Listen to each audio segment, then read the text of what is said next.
le match des valeurs. Allez, le match des valeurs, tout de suite on retrouve Baptiste Revel de la financière Tiepolo et Mathieu Serron de Galileo Trading. Bonjour messieurs. Bonjour. Alors je le disais en sommaire, duel mais alors totalement improbable. On va commencer avec vous Mathieu Serron.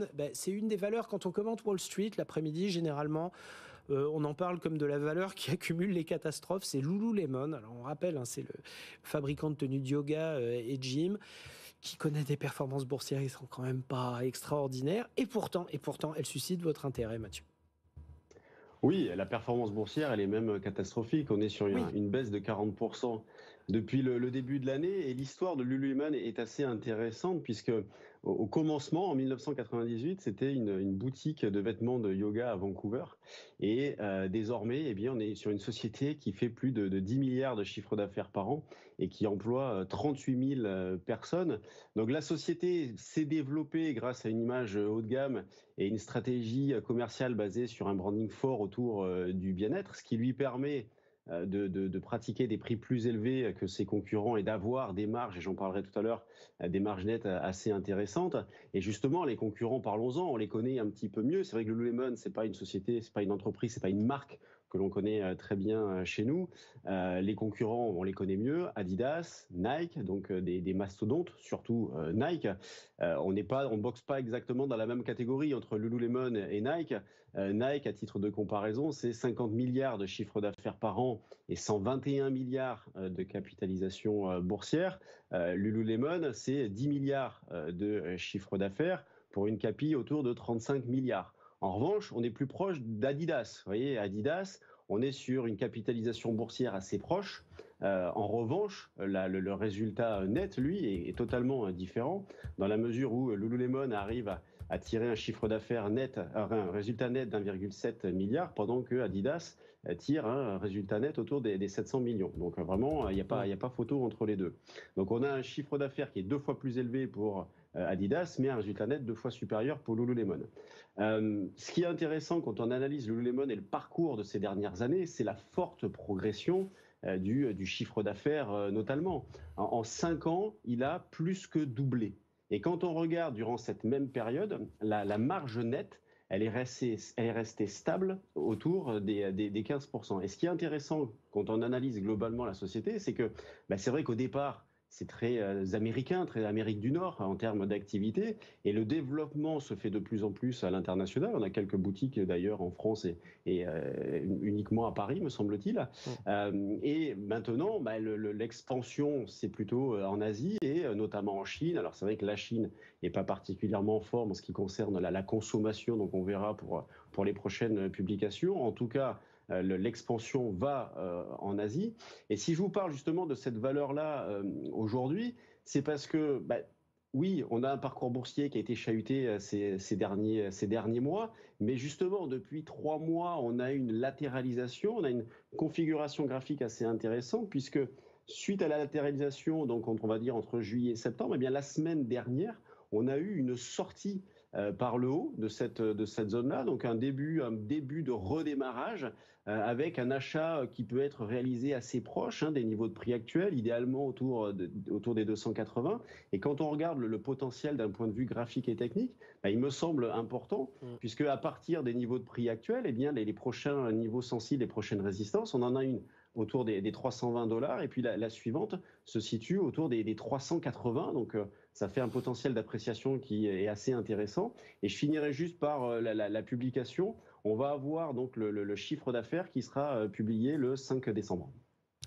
Ouais, faut avoir la foi, mais bon, ça peut être un pari intéressant. Merci Mathieu Serron. On passe à Baptiste Revel de la financière Tiepolo. Bon, là, on va jouer sur du velours, sur du billard, sur du bel asphalte, là où s'épanouit Ferrari, on ne le présente plus, le constructeur de voitures de sport italien, qui bat des records extraordinaires en bourse et qui devient un objet boursier particulièrement intéressant. Oui, effectivement, c'est une marque de voitures très connue du grand public, mais parfois un titre boursier un peu moins réputé. Rapidement, son histoire, le titre s'est introduit en bourse en 2016. Aujourd'hui, c'est à peu près 80 milliards d'euros de capitalisation boursière pour un chiffre d'affaires de 6,5 milliards. Et le groupe vend 13 000 voitures par an, grosso modo. Ce qui est attirant, évidemment, c'est son positionnement et surtout la structure de Ferrari qu'il faut absolument analyser comme une entreprise de luxe, voire même d'ultra luxe, et non pas comme un constructeur automobile classique. Donc oui, ce positionnement de l'entreprise nous attire puisque c'est l'entreprise de luxe qui offre la plus belle visibilité. Son carnet de commandes est plein à minima jusqu'en 2027. La croissance de son chiffre d'affaires est relativement facilement anticipable et surtout elle est très bien pilotée par son management. Le groupe fait face à une demande qui est exacerbée par son contrôle très méticuleux de son offre. Je le disais, seulement 13 000 voitures produites par an. Cela donne un très fort pricing power au groupe, mais surtout une séquence de résultats à venir qui est presque garantie. C'est un positionnement qui est simplement unique dans le secteur du luxe mondial. Le second point attrayant sur le groupe italien, c'est évidemment sa faible exposition à la Chine. On sait qu'actuellement, la faiblesse du consommateur chinois pèse énormément sur les résultats et les perspectives des groupes de luxe. Mais Ferrari, avec seulement 8% de son chiffre d'affaires réalisé en Chine, est nettement moins sensible que ses concurrents à cette consommation chinoise. À titre d'exemple, on a Louis Vuitton ou Hermès qui sont exposés à hauteur de 25 à 30% aux consommateurs chinois. Surtout pour Ferrari, cette répartition du chiffre d'affaires et cette exposition inférieure à 10% est pilotée et voulue par le management qui contrôle ce chiffre en dessous de 10%. Et donc, ça nous permet d'affirmer que ce risque lié aux consommateurs chinois ne devrait pas peser sur ce titre dans les séances à venir. Enfin, l'actualité un petit peu plus fraîche sur le cas d'investissement, c'est la sortie le 17 octobre dernier de sa toute dernière supercar nommée la F80.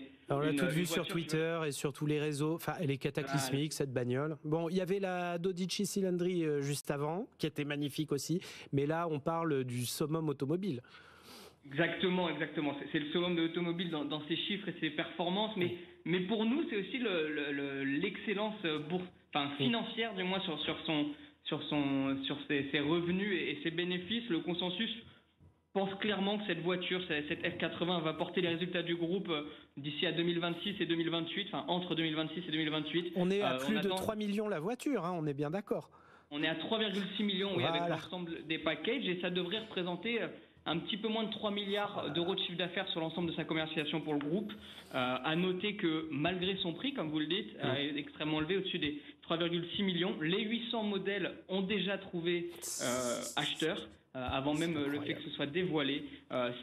D'ailleurs, l'offre a été sursouscrite, on parle de plus de 3 fois pour seulement ces 800 modèles. Ça confirme une nouvelle fois l'attrait de la marque, son pricing power et surtout sa capacité à remplir son carnet de commandes de manière extrêmement qualitative avec des produits très bien margés. Et donc ça confirme une fois de plus la thèse d'investissement long terme sur cette belle entreprise. Ouais, on a vraiment des multiples de valeur du luxe, c'est évident. Donc plus de 40% de gagnés depuis le 1er janvier, 130% sur 3 ans, 214 sur 5 ans.